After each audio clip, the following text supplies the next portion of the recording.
I'm Dr. Genelle Belmas, and I'm here to talk to you a little bit today about news judgment. News judgment is going to be broken into two parts. The first one that we're going to focus on now is some characteristics of news and sort of some definitional stuff that you might need when you're out in the field working. I'd like to start out with the old adage, when dog bites a man, it's not really news, all right? Because that happens all the time. But if a man bites a dog, that's news, okay? Now I'm going to take that apart a little bit for you.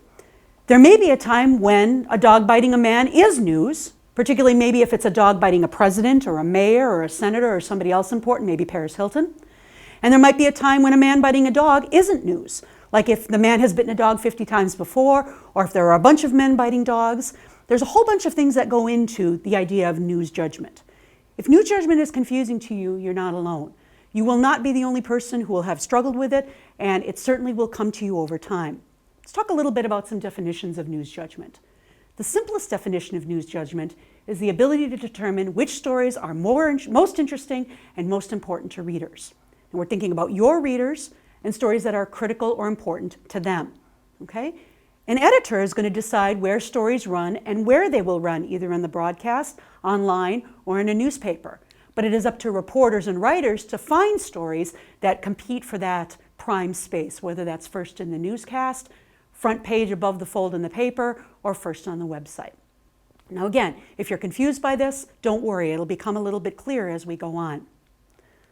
Let's talk a little bit about the people who will be consuming the news. We know a few things from studies about consumers of news. First of all, and you know this from your own life, they're in a hurry. Everybody wants the information quickly, efficiently, effectively, and accurately, and they don't want to spend a whole lot of time doing it. Often they've got really short attention spans. Why do you think Twitter is only 140 characters? 140 characters is a short attention span. It's very quick. People don't want to spend a lot of time. They want their information now. But more importantly, they want stories that connect in some way to them, their lives, their families, their experiences, something that resonates within them. All right? They want stories that are told in a compelling way. They want to be interested in the stories. They want stories to grab them, to hold them beyond the first paragraph. But there is more than one type of reader, right? So there are readers who are going to be willing to spend more time on a story. We need to be able to catch those people too. There are people who want just the facts. There are people who want background. You need to be able to bring them information in some way that catches them and holds them, okay? So news consumers are people out there. Sometimes you know who they are, but often you don't. You want to be able to satisfy as many of them in as close a time as possible. All right, I'm going to turn next to some old ideas about news. It used to be that news was all about the money. A 1938 reporting manual says, news is an account of an event by which a newspaper prints in the belief that by doing so, it will profit. All about the money. If you ask most reporters now, yeah, they're concerned about profit, but they're more concerned about news that matters, okay? There are plenty of people who blog or create news just for the joy of it, okay, for the heck of it. They are less worried about the profit motive than they are about connecting with readers. I'm not going to pretend that your news organization or your media organization doesn't care about the bottom line. Of course they do. There are a whole lot of tools out there that your accounting people will be looking for to make sure that you're connecting with readers in a way that will profit. But it is not the only vision, and it certainly is somewhat of an aged vision. Let's talk a little bit about news today. News does have to be factual, but some students will run into the conundrum that everything that's fact is news, and that's not true. Okay, that is not true. Not all facts are news. Okay, there are going to be facts out there that simply are not news, that are background or that are simply information. News can be opinion, all right? But if it's an important enough opinion for an important enough person to have, that's when it's going to be news. It's not necessarily going to be your opinion. I've many, many times read stories by reporters who inject their opinion too much, and frankly, that's verboten. All right, you need not to do that. If you're going to have opinion, it's got to be about somebody whose opinion matters. Not to say that yours doesn't, but it'll matter in another class more than here. News is about people. What people do, what people say, and the impact they have. News has to touch people. It's about people doing things that have impact on other people. Your community is also important. What's important in our community here in Fullerton may not be important in Sacramento or in the Midwest or in Washington, D.C. But What's important here is what our readers are going to grab onto. It's going to be gravitating toward them. And finally, they call it news for a reason. What's news today may not be news tomorrow.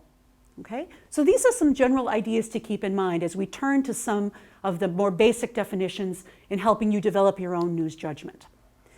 There are many, many, many different definitions. I'm going to give you one. Your instructor may key on some different words, but the elements are going to be the same. Does news change with the times? Some people say it does. Some people say that the 24/7, 365 news cycle, the news cycle that makes you be on the news every moment of every day, has created a different idea.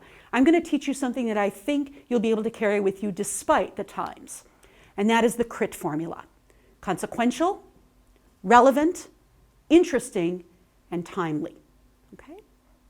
Let's break that down. Starting out with consequence, you might see it as prominence, impact, or importance. That is really going to be critical. How much and how will the information that I want to report affect my audience? It's critical because if you don't catch them with consequence, you're going to have lost them. All right, how relevant is it to them? How close is it? Proximity is another term you might see for this. How close is it to my life? All right, my folks live in Wisconsin. Things that happen in Wisconsin are more important to them than things that happen in California, and vice versa. Closeness and proximity is relevant. Okay? Interest. Is it unique in some way? Is it compelling or surprising? Is it something that your readers want to know? And finally, is it timely? New enough to have an impact. Okay? So the CRIT analysis, again, is one way of thinking about developing your own news judgment. Consequence, relevance, interest, and timeliness. All right, now that we've talked about some basics, I want to talk about some other things that might become part of your newsworthiness judgment or your news judgment. First, conflict. People love conflict. They love the idea of people fighting with each other. That's why sports is so popular, because it's inherent conflict, right? They want to know about who wins, who loses, but be careful not to fall into the horse race type of reporting where all you care about is who wins and loses. There's a whole lot of information behind conflict that needs to be put into context. Other interests, disaster, Hurricane Katrina. Here, I used a tornado, which we don't really get so much here, but certainly in the Midwest, tornadoes are big news. They destroy things. Earthquakes, anything that fires, anything that is a natural or human-made disaster is something that is going to be important and relevant to your readers or your viewers. Okay? Finally, money. Talking about money is an important element.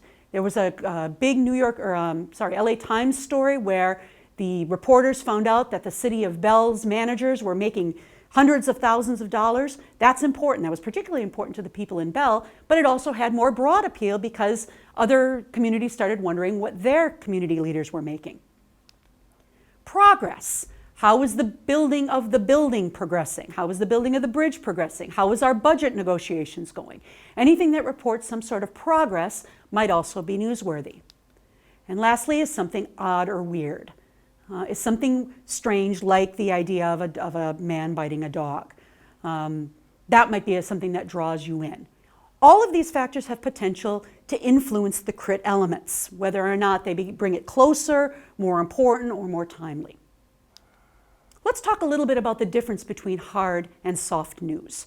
I'm not going to make a judgment here. There's going to be a lot of people who are going to say soft news is just fluff. I don't think that's necessarily the case. Let's think, though, a little bit about the difference. Hard news is just the facts, ma'am, kinds of stories. Stories that are tied to an event, that are tied to official business, government, politics, wars, foreign affairs, education, etc. Something that is really tied to informing the public about information it needs to know to be a self-governing democracy. On the other hand, we have what some people will call soft news, maybe feature. Background, historical information, stuff that advises you, profiles on people, stuff that is interesting to humans as humans, that are appealing to the emotions of people rather than their intellectual capacities. And the primary goal, some people would say, to entertain. Now, I've made a distinction here that might be too false of a distinction. Certainly there are soft news elements in hard news, and there are hard news elements in soft news. But when your professor is talking about hard news, he or she is probably referring to the kind of news that means to inform primarily rather than to entertain. All right, let's talk about some other features of news.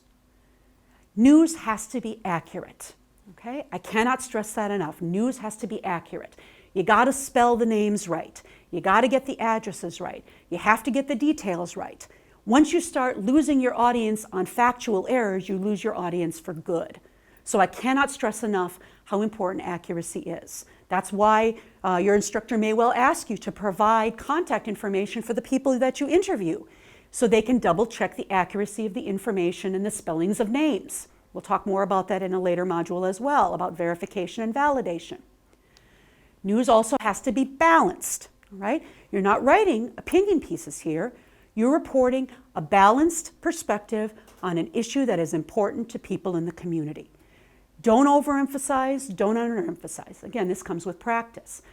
Establishing an important a proper relationship between the sources and the information and the sides, if you will, of the stories is really an important factor to consider.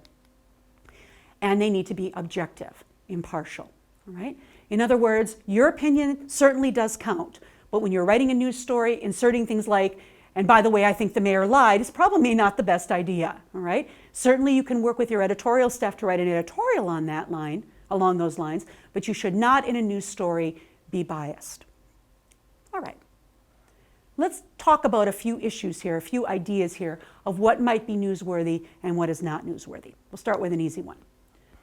The US president signs a bill that overhauls Medicare and Social Security. Newsworthy or not? Come on, this one is easy. You bet it is, right? Crit is met, okay? It's timely, it's important, it's relevant, all right? All important stuff. How do you play it? If you're writing or reporting for a local newspaper or a local news organization, you probably want to find some local sources that will talk about this. Or you may not want to play it necessarily on page 1 above the fold. You certainly have that discretion, okay? But is it news? You bet it's news, okay? It is clearly newsworthy. It's an important person talking about something that's relevant to a lot of people. Let's do another example. Newsworthy or not, 2 of your friends buy new smartphones. This is pretty easy too. Sure, it's important to them. Absolutely, it's important to them. They have a cool new gadget they get to play with. But how about to the rest of us? I didn't get a new phone. Why do I care? Now, that's not to say that you can't do a story on the use or acquisition of smartphones. How can you do this? Well, you can talk to a bunch of people, all right? Or you can find a hook somehow. Maybe your friends bought smartphones because your professors are delivering content online, for example, all right? If that's the case, that might be a news story that would be worth running, all right? But as it is, 2 of your friends buying new smartphones, yeah, not news. You've got to work to make it news, okay? Now let's get just a little bit tougher. Newsworthy or not, campus security announced that they will support gun training for all faculty in the future. Don't worry, I'm not loading up, all right? Is this news or not? Well, kind of, okay? You've got some of the other stuff. You've got, relevance, you've got importance, but is it really timely? What's the future? Can you nail somebody down? Is it 10 years, 5 years, 20 years, 50 years, next week? All right? It's important, yes. Is it worth something? Maybe a soft news story, something featurey, background information, something like that? Sure, maybe. But is it really hard news worthy of playing above the fold? Yeah, I don't know. You've got to find some sort of hook and you've got to clarify with them about what is the future and what will this actually mean for faculty and students on campus. Now, if you're feeling compelled or overwhelmed or confused, don't stress it, all right? Your news sense is probably not going to be fully developed right now. Mine isn't, and I've been doing this for a long time, all right? It's a process. The more you see, the more you read, the more you can test it against your own senses of what is news and what is not news, okay? Go ahead and take a look. Many, many times I'll turn to my husband and say, that's not news. Why is that in the newspaper, right? You will develop your own sense of what is newsworthy to you, your community, your family, your relationships, right? And just because someone else chose to publish it doesn't mean that it is really news or that you would have to publish it. It's really about developing your own sense of your own community and your own readers or consumers as to what is going to be important and as to what actually going to be newsworthy.